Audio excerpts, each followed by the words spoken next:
Each and every Monday is $9 Monday at WagerTalk.com. All daily picks packages are priced at only $9, including $40 5% best bets. As an added bonus, all new users will receive $25 in wager bucks credited to their accounts, available for immediate use after their initial $9 Monday purchase. So make sure to take advantage of $9 Mondays at WagerTalk.com.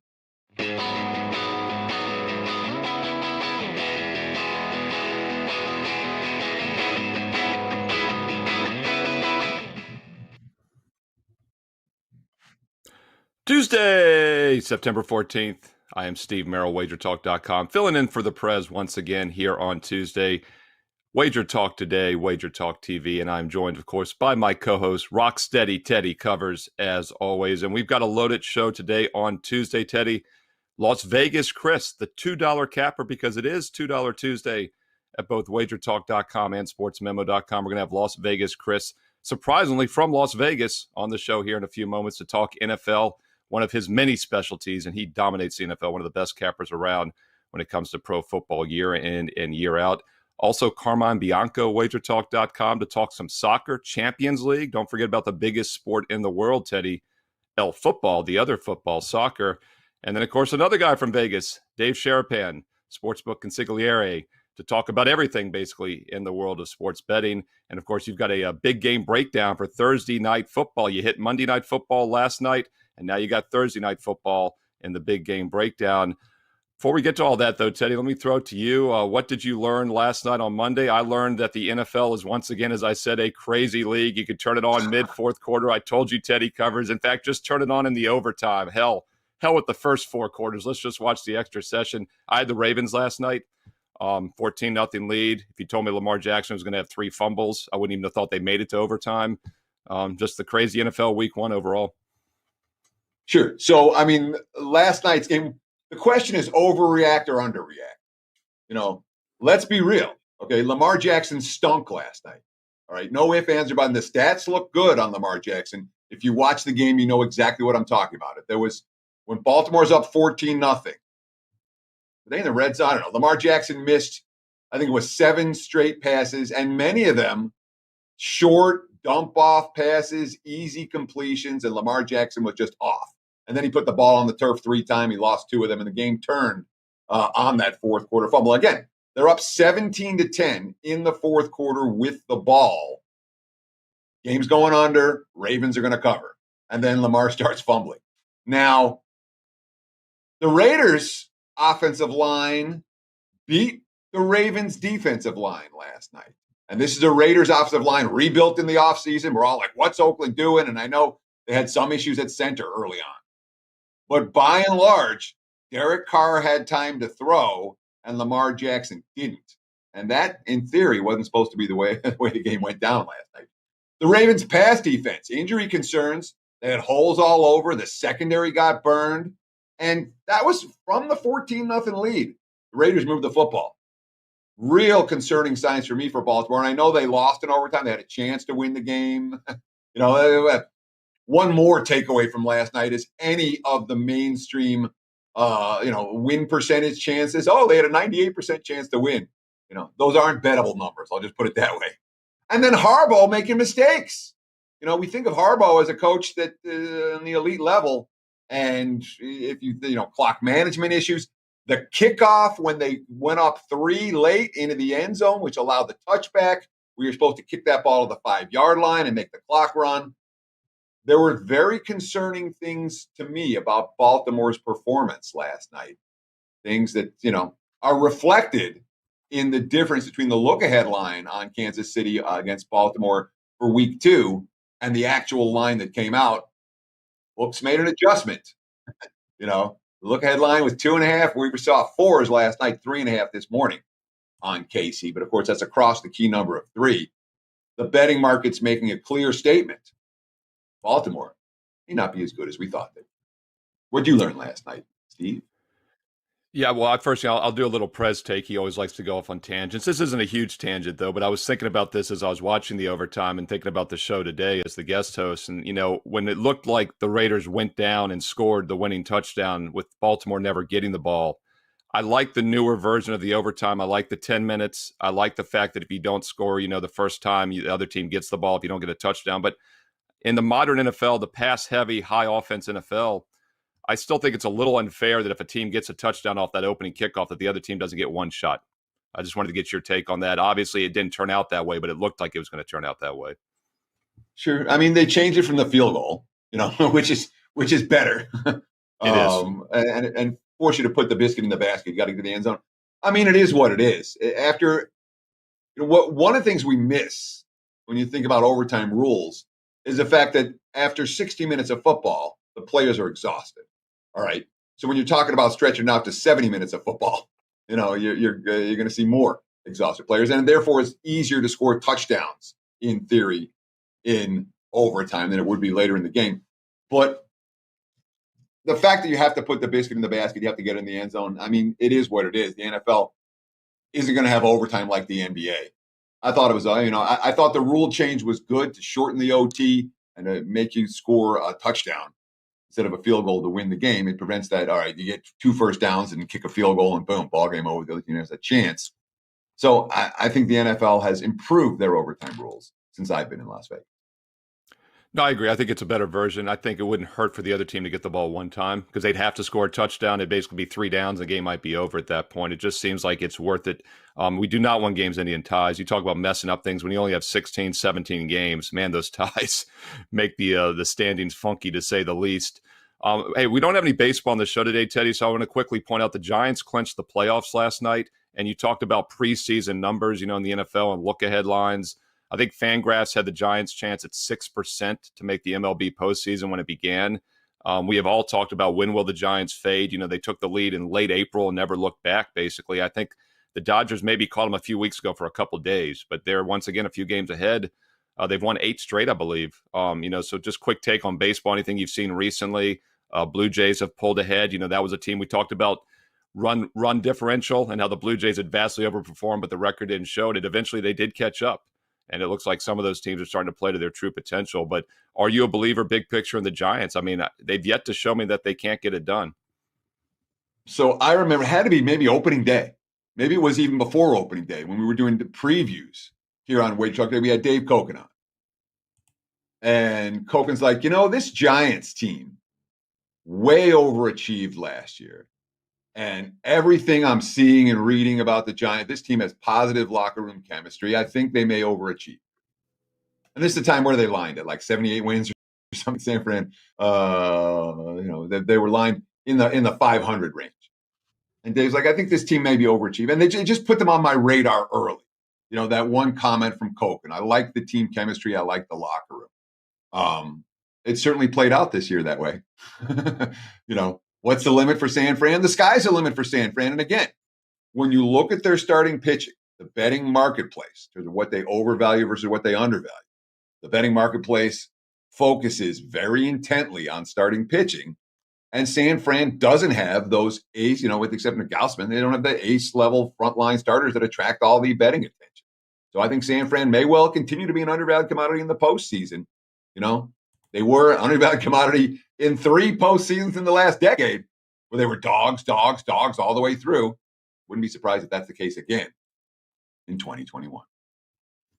Yeah, you talk about pedigree. It's not a lot of the same players, obviously, on this Giants squad, but another team that always seems to get it done when they're not supposed to is the St. Louis Cardinals. And that's a team we talked about yesterday with Brian Leonard, and they win 7-0. Brian gave that out as one of his best bets free here on the show.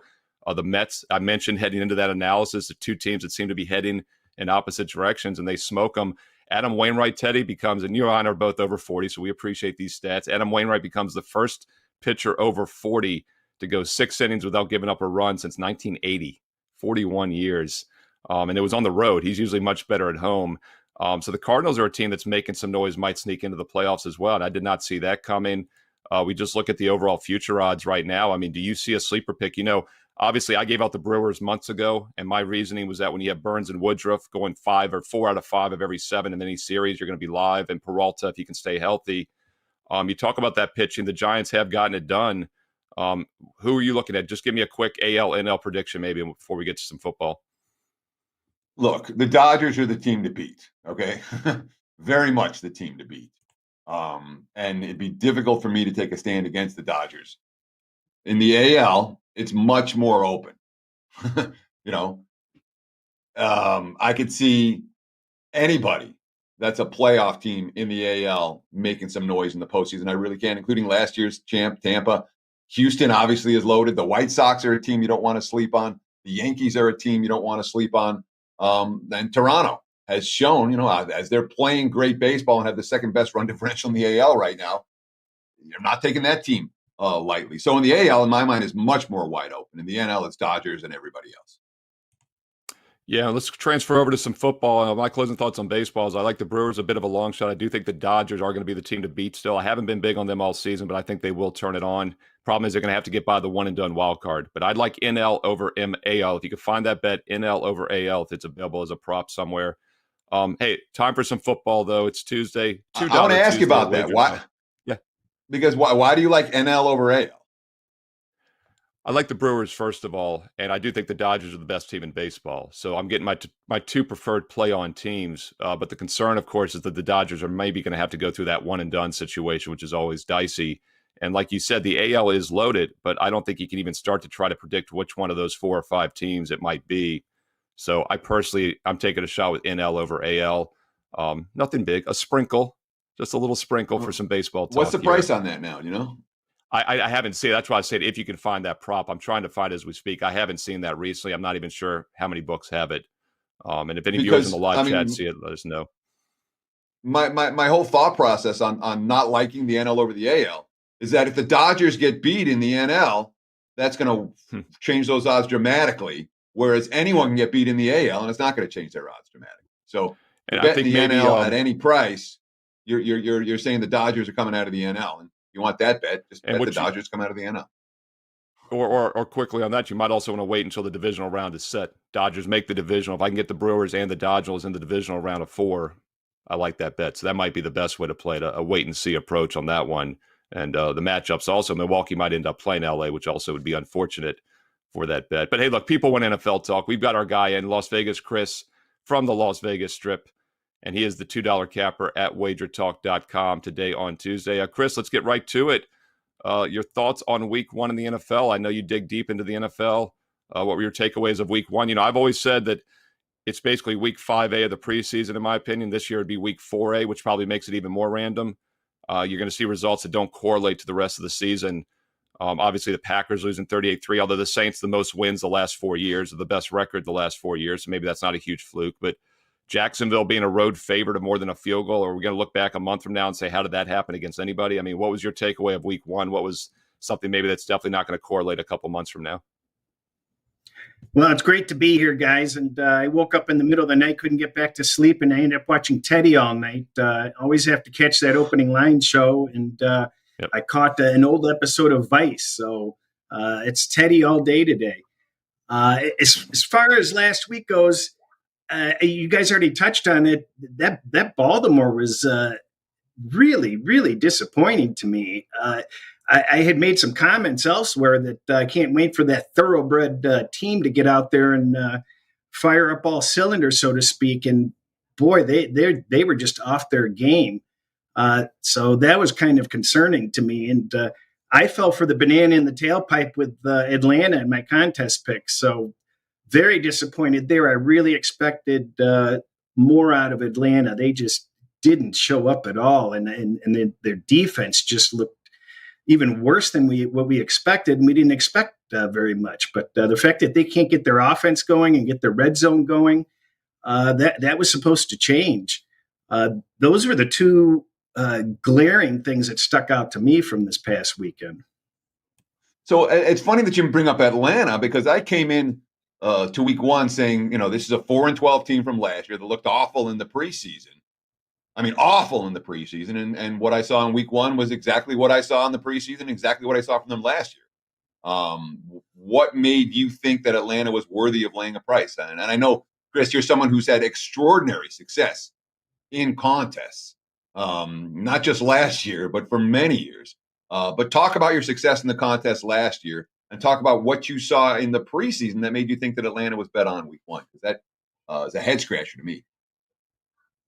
I did have good fortune last year in the contest, but this is a new year, and we're all starting from scratch this year.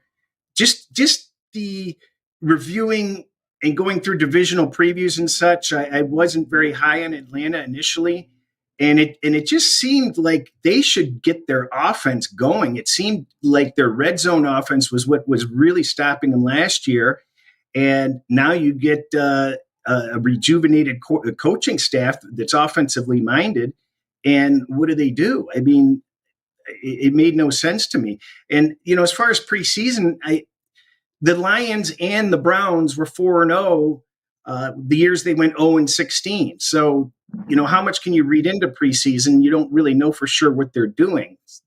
But, like I said, I fell for the banana in the tailpipe. Reading that line, I felt like I was probably shouldn't have been relying on them. But that's about it there. So when you talk about some of the red flag teams, and I want to ask you, there was a handful that stood out to me.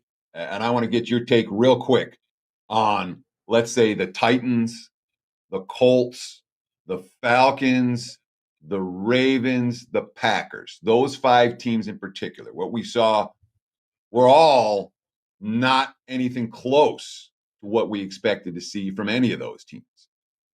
Are we looking for week 2 bounce backs? Hang on, Chris. Let me ask you the question first before you try to answer it. Are we looking for week 2 bounce backs from those teams? Or are all of those teams squads that you would say, hey, we're either betting against them right now or leaving them alone in the we don't want to try to catch the falling knife type of situation?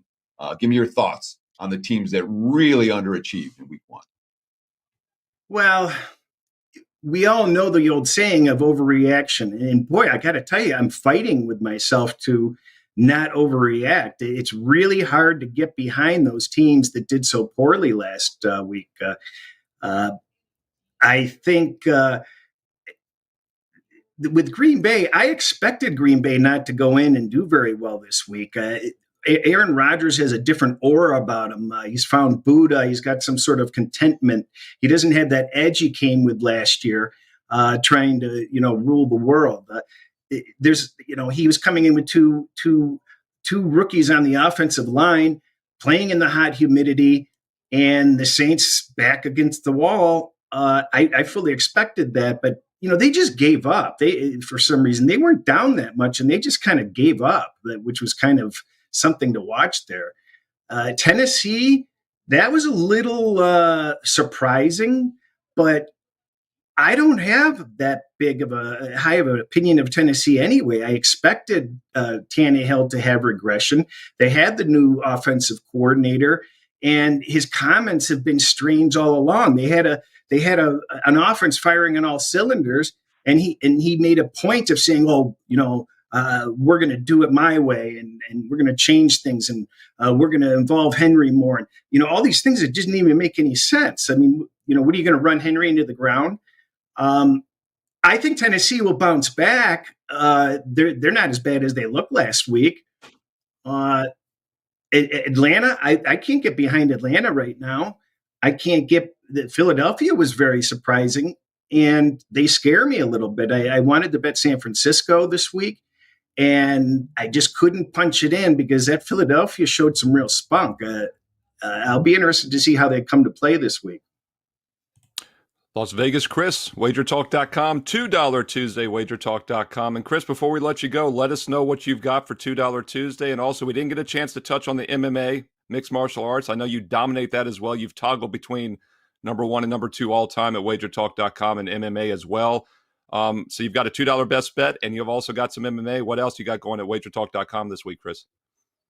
Just very quickly, my MMA is very, very good. It's got a very high return of investment. I risk a little to make a lot, and I'm really happy with it, and that's going well. And what I'm really happy about is all NFL season-long subscribers can automatically join my Slack channel, which allows for more personalized contact, informational updates, strategy discussions, all kinds of stuff. It's another way to get releases other than email. So I'm excited about that also. And Cris not only dominates NFL and MMA, but and the contest, as we mentioned. So that's a tremendous benefit to be able to speak with him personally, because he has a great mind to pick, whether it's contest strategy or, as Johnny Detroit has told us on Twitter earlier today, how to make money selling Beanie Babies, or dominate Galaga, which is actually my personal favorite 80s video game, Cris and Teddy. So I loved it when I saw that.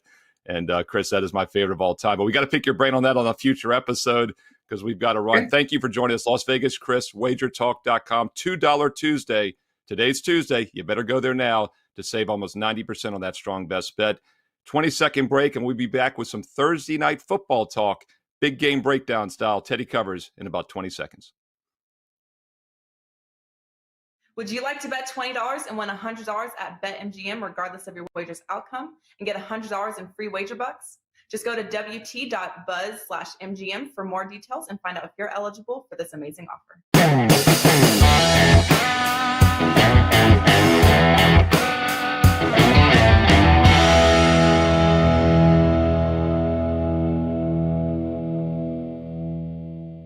It is time for today's big game breakdown. Let's talk some Thursday night football. The Washington football team against the New York Giants. I tried to give you guys an under last night for Monday Night Football. It was going to go under, and then Lamar's fumble changed everything, and obviously he goes to overtime, ends up cashing the over. Let's see if we can get an under in, all right, for a national TV game. The national TV game's 3-0 to the over so far. This one fails. Maybe it's something to think about, but it sets up like an under game between the Giants and the football team. The two meetings last year, nobody got to more than 23 in either one. 7-2 to the under the last 9 meetings between these two teams. Washington, 11-2 to the under the last 13 regular season games under Riverboat Ron. And of course, the Giants last week against Denver, 5.3 yards per play. That's slightly below league average. But the key is Saquon Barkley and Booker, only 14 carries versus 39 pass dropbacks. And that's not the ratio they want. They want to run the football. I expect a steady dose of Giants running in this ballgame. Washington, look, they only gained 259 total yards in that game. 5.3 yards per play, again, slightly below average. And they weren't playing with tempo. Both these teams, in my mind, better on the defensive side than on the offensive side right now. And the markets have reacted to Heineke versus Fitzpatrick for the Washington football team. They're saying Heineke's not as good. I agree with that.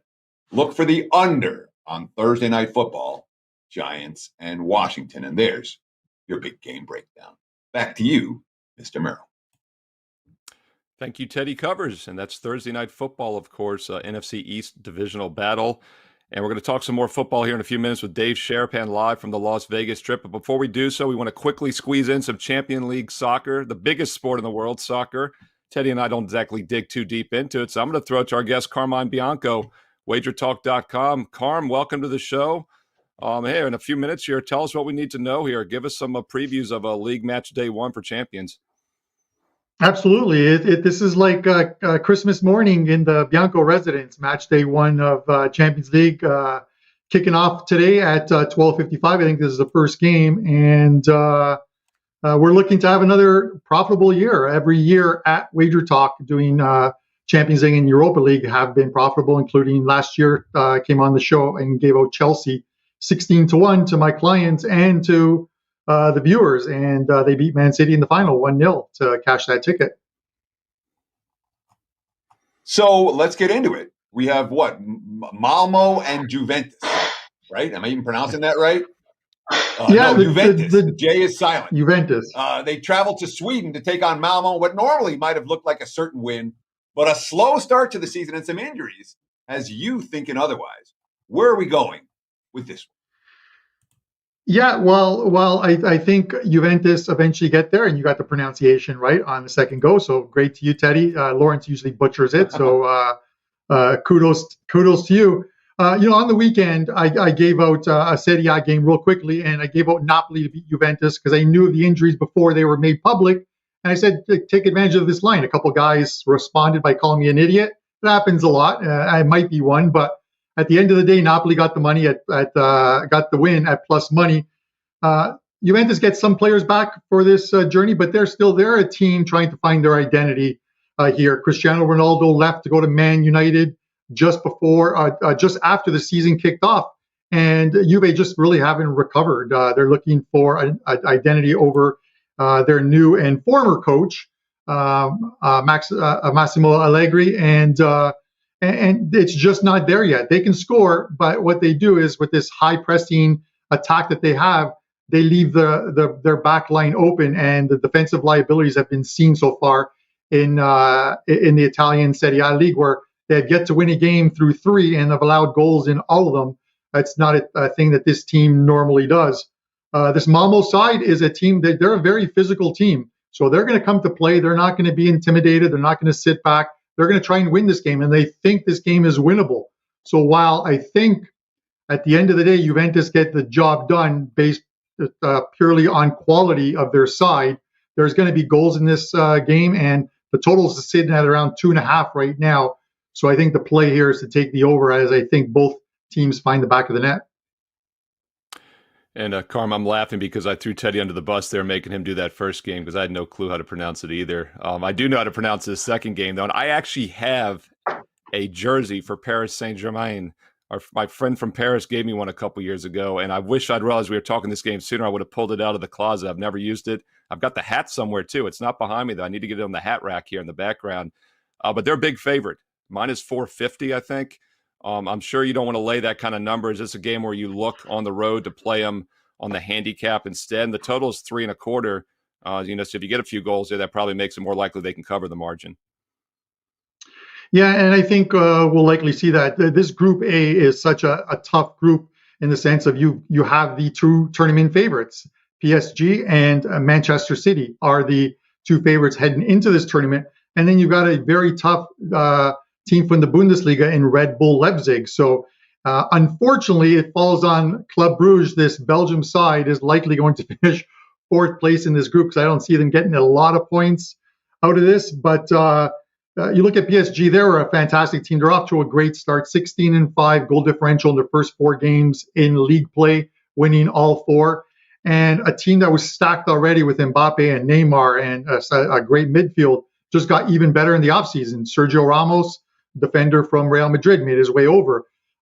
Gigi Donnarumma, goalie from AC Milan, and the Euro champion Italy team made his way over. And of course, let's not forget, from Barcelona, Lionel Messi, now in a PSG uniform, and he will make his first start. He'd only played just some minutes in some of the previous games, so he will play the full game. This team is just absolutely stacked. And the reason why I'm looking at the handicap here of, I think it's like 1.5, 1.75 right now, which is a split line of 1.5 and 2, is the fact that because this group is so tough, at the end, if those top 3 teams I mentioned are vying for that top spot or second spot, it's 2 teams advance to the next round. Goal differential could very well come into play here. So I don't expect PSG, once they get the lead in this game, to take their foot off the pedal. This is one of those ones where they're going to they're going to want to put up 3 or 4 goals in this game. They have such a good midfield and defense. I just don't see them conceding. But so I'm staying away from the total because this could very well finish 3-0. But PSG is the play here. Carmine Bianco. He knows what he's talking about when it comes to Champions League and Europa League and all this kind of stuff. And you can get every Champions League and Europa League group stage play all in one package. Just $179 when you use coupon code UEFA100. You get $100 off the regular price of $279. That's every play, every prop, every futures bet between today, December 14th, and December 9th. Again, use that coupon code UEFA100. Get $100 off the regular price. Anything else you want to say on the way out, Carm? Yeah, sorry for making that coupon code tough for you. It's an Italian thing. UEFA is obviously the European governing body. So UEFA100, yeah, every single play prop and futures bet. And there's a bunch of them loaded, including a 5% play that goes off in the early games, probably about 30 minutes time. So that's about it. You're going to replace me with another bald dude. So Love being on the show, and thanks to everyone in the chat for tuning in. Thanks, Carm. Always great to see you, Carmine Bianco, WagerTalk.com. That promo code, once again, UEFA100. I'm laughing because once again I threw Teddy under the bus and made him do the difficult promo code. It's that's soccer for you, right? And I think there's another guy who probably doesn't know much more soccer than we do. He knows softball. He knows a lot of sports. He learned marathon running in the Olympics this year. And that's Dave Sharapan, live from the Las Vegas Strip. Just a quick reminder, hey, hit subscribe if you're not already subscribed to Wager Talk TV. We hit 75,000 this past weekend. We're gunning in for 100,000. And also be sure to like the videos, give them a thumbs up. Hit the bell if you want instant alerts when Teddy's opening line report or my Fade the Public videos are ready each week for the NFL. And, of course, comment below. I read each and every one of the comments. I reply back. We love our comments. Like, subscribe, comment below. And let's get to the Las Vegas Strip. Teddy's neighbor, Dave Sharapan. And I was going to say, Carm is technically correct, maybe the less hair, but you always bring the lids. And you got the beer hat. I call those beer hats. Is that what you call them, Dave? A bucket lid. You got it's a bucket hat, bucket lid. Yeah, that's what the kids call it. So that's what I call it, and that's what it is. But it has a Steeler emblem on it, just in case anybody needed to be reminded that the Steelers beat the Bills. I wore the Steeler jersey for you guys too. No drama today. Just happy to be here. That hat needs a cup holder. Needs 2 cup holders up top. It's a beer hat. Exactly. Yeah, it does. But let's talk about week 1 of the NFL. Dave. Obviously, a big dog week, all right, which is extremely rare. The last time the betting favorites lost more games than they won in week 1 was 1981. What do you make of that? How'd the books do this week? And what did you hear around town?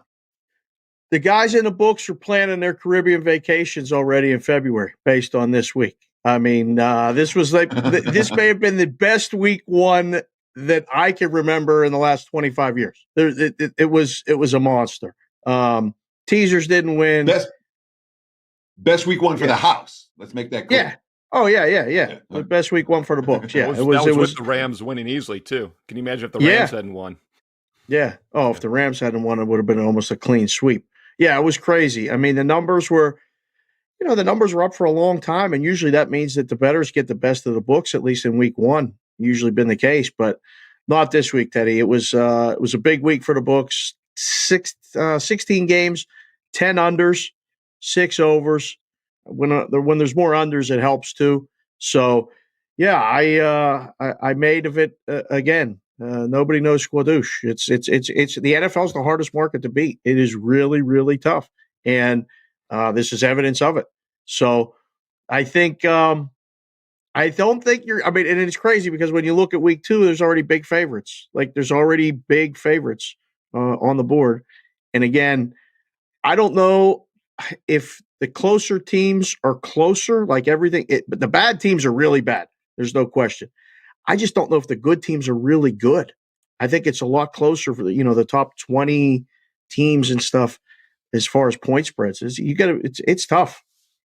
Now, it felt to me, Dave, that it wasn't just the public that lost in week 1. The public lost with the parlays. The teasers weren't good this week, as you mentioned. The unders cashed and the dogs cashed. But a lot of the big wise guy moves crashed and burned as well. Tons of money on Washington, tons of money on New England. I mean, go on and on. Atlanta was a popular wise guy choice. The Sharps got their butts kicked too, yes or no?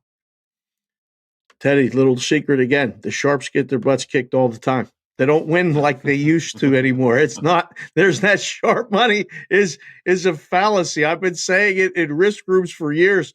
It's all, I mean, they play numbers and they, tout this closing line value and they hold these wonderful tickets, on games, and they don't get there.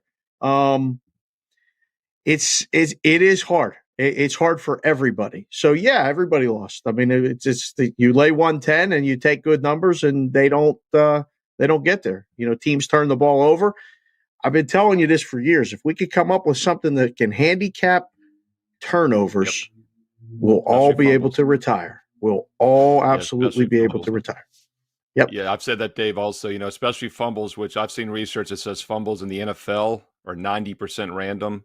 Now, college, it's a different story. Obviously, when Alabama's playing, a Division III team, they're going to make them fumble more. But yeah, it's amazing how nobody's been able to do that. We got some great quant guys like Las Vegas Cris. Maybe he dominates NFL contests, and maybe he just hasn't told us. But like Ralph Michaels, I know he's dug into that before. He does a lot of database stuff. Turnovers are the key. And like last night, if you told me Lamar Jackson was going to fumble 3 times, I wouldn't like my Ravens play, even though they were up 14-0. I was feeling okay about it. And it's a fumble. I had the Patriots Sunday fumble. That was the difference.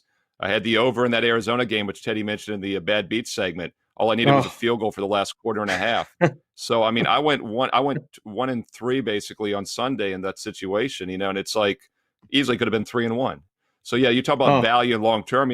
Wise guys want to hit 55, 56%. That means they're going to lose 45, 44% of the time. And when you're talking about a 4 or 5 game sample, we talked about this last week. I think people vastly overreact to short term statistical flukes. With that said, Dave, as we kind of close out the NFL, I've asked other people that this week. You heard me say last week, I think it's week 5A of the preseason. Now it's week 4A of the preseason, which I think makes it even more random. And we did have one of the most random week 1s ever. Do you think things start to get back to normal sooner than later? And which 2 or 3 games do you think we're going to look back a month from now and say this did not correlate? Obviously, Jacksonville laying more than a field goal against anybody on the road. We're going to probably laugh at that a month from now. But what else kind of caught your attention? You think this won't correlate to the rest of the year? I equated the Jacksonville laying points on the road to Haley's Comet. We may not see that one again for like 80 years. That was a dream. That Houston taking points at home against Jacksonville was a dream. Which one won't correlate? I mean, how many more times are the Falcons going to be laying more than a field goal at home? Not too often. I don't think that team's very good. I think they got a lot of things working there. And I mean, really, the Packers Saints, I was really, really all over the Saints. I liked it more when it went to Jacksonville. I just thought that was like a neutral site game and, a dead atmosphere and was good for both teams in that regard. So getting points in that game was good. But I think we'll look back at it and go, wow, that was insane. That's not going to be indicative, I don't think, of the Packers going forward. That's the thing I think we all have to kind of take from it. And we know this from being around it long enough. This overreaction stuff is classic. People are ready. I'm wearing the Steelers stuff, and I thought it was great. They stunk for 3 quarters, and they got a short field and scored and then blocked a punt and won the game. I'm not by any means thinking they're going to win 12 games and go to the Super Bowl right now. But, you don't take away from Buffalo that they're going to be a losing record. So I think we overreact, the people overreact way too much from what we see in week 1. And I think that'll be the takeaway just in general. Wow, do you remember that? The Bengals won a game at home against Minnesota. Well, yeah, but Minnesota loses on the road with Kirk Cousins all the time. It's not a mystery. So you just everything can be spun and everything can be drawn conclusions from. I just think we have to pump the brakes a little bit and go, all right, it's week 1 of the NFL. You waited all this time and cried about betting baseball and there's nothing to bet and you got to bet favorites and juice. You get geared up and you bet football and you get destroyed. It's a marathon, not a sprint. So one of the things that we preach is don't overreact. I'm overreacting to everything, talking off the ledge. They're like, no. You're not overreacting to Arizona. You're not overreacting to Tennessee and so on and so forth. So it feels like, and again, this is just in my contact group, but it feels like everybody wants to overreact right now. Yeah. What do you counsel to someone, myself included? How do you tell us not to do it? Well, I think you learn more in week 2 than you do in week 1. Okay. So now, I mean, Arizona looked phenomenal. Kyler Murray could win the MVP. And they went on the road, Pacific time zone team going to an East Coast time and winning. And laying went on. And Tennessee looked terrible. But go back and look last year. Tennessee's games were 12-4 to the over. They give up as many points as they score. So, I mean, are we ready to write them off? That whole division, Houston's leading that division. They're 1-0. Everyone else lost. So I think you learn, you have things, overreactions from week 1 in your mind right now and in your numbers and everything like that. But you can't overbet them in week 2. But I think after week 2, Teddy, you find either your overreactions are confirmed, like reaffirmed, or you're like, yeah, man, I looked at that too much. Like, so I think you learn. I always liked week 2 a little better to learn more going forward and not make those snap judgments. Excellent advice from Dave Sharapan. And of course, the Houston Texans 50-1 to win the division. The division. Okay. Sitting in first place all alone. Dave, before we let you go, I do want to get some actionable info for today. Tell us about the MLB card and what you're seeing in terms of early betting action. Anything sharp to talk about? Anything significant to talk about? Baseball on center stage here on a Tuesday. So I'll be on the MLB network later today. The show's on at 1:30, Bettors Eye, and we'll have some more games to discuss then. But I was looking at the board before the show here. The Mets are favored today, minus 168, 170, I mean, it don't make no sense to me at all. The Cardinals beat him yesterday. Wainwright's been so good. He's rediscovered the fountain of youth and pitched great. I like the Cardinals again today. Some bigger favorites that just look almost too easy. But yesterday there were 8 games. Favorites won 7 of them. This is that time where the good teams are just beating the bad teams. But there's value on bad teams or games with 2 teams that aren't in it. Tristan McKenzie today for Cleveland has been just lights out. And he's a dog plus money against Minnesota, who blew that game yesterday, a makeup game against the Yankees. Expect a little bit of that to carry over. McKenzie's stuff is top notch. And the odds makers haven't caught on to him. So I like that one. Toronto's a short favorite today. Makes complete sense to play against Tampa again and just ride this. This Toronto team's going to make the wild card. They're going to beat the Yankees. They're going to get at least the second wild card. They may host the game up in Toronto, which would be fantastic for our Canadian friends. And then Seattle. Seattle beat Boston last night. Seattle is a couple games back. Seattle could be the second wild card team. Almost impossible. But a dog today, again, the lines makers almost refuse to believe what they're seeing with the Mariners. None of the metrics make sense. None of the analytics make sense. And yet they keep winning games when they're not supposed to. So Seattle is another one I'm going to do a little work on and find out for sure about the starter. But I'm leaning Seattle as well. Yeah, Mariners 6.5 back in the division now, 248 net runs behind the Astros. Makes no sense. Blue Jays 4 net runs ahead of the Rays and 8 games back in that division. Blue Jays have the 4th best run differential in all of baseball, 2nd best in the American League, but they have worked their way into the playoffs, like you said, Dave. Hey, you said 1:30. Is that Eastern or Pacific for MLB Network today? 1:30 Pacific.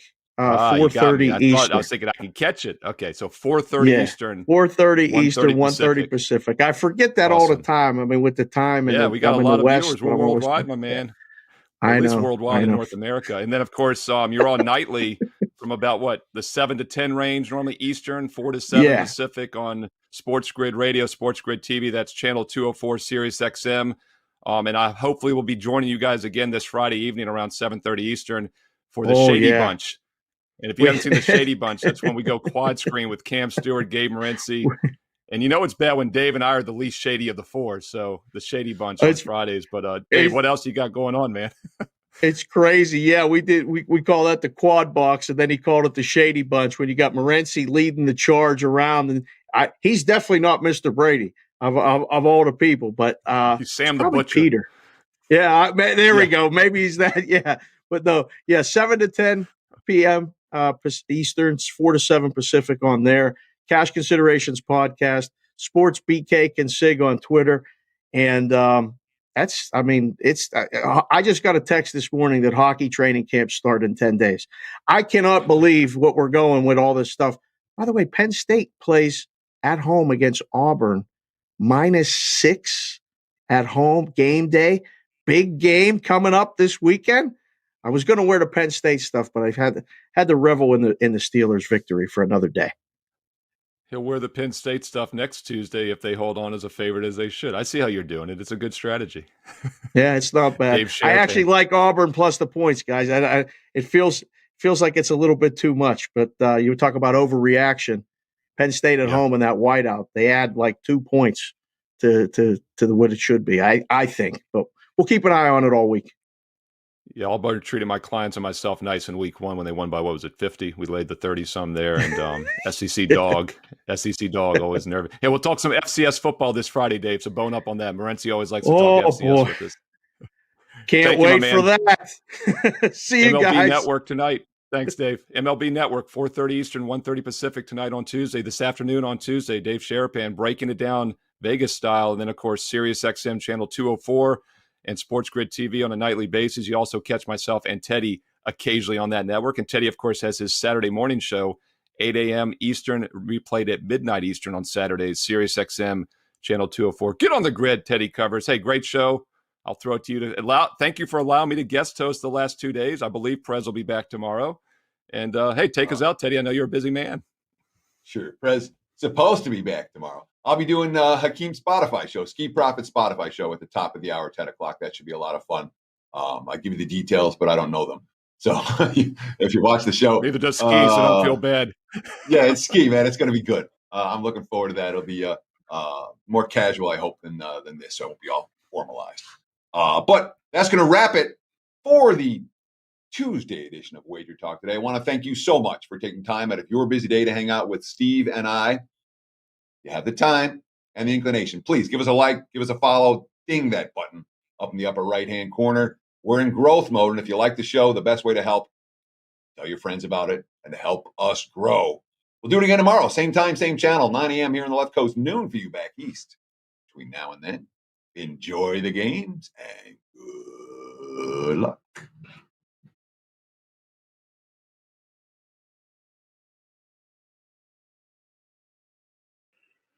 Tuesdays is known as $2 Tuesdays at WagerTalk.com and SportsMemo.com, where you can get the hottest handicappers, best bet, or daily package for only $2.